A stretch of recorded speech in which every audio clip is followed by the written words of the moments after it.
The MightyWorks pedestal is designed to be rigidly fixed to the floor.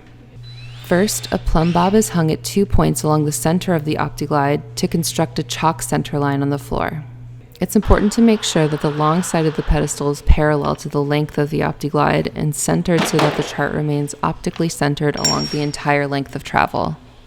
It's also critical to level the pedestal in both directions to make sure the optical axis of the camera is perpendicular to the surface of the chart. Next, we position the pedestal above the centerline to achieve the desired distance between the chart and the image plane. Expect the travel to be about 2 to 3 feet shorter than the overall length of the OptiGlide system due to the width of the carriage and the position of the end stops. The pedestal has 4 aluminum legs with mounting flanges.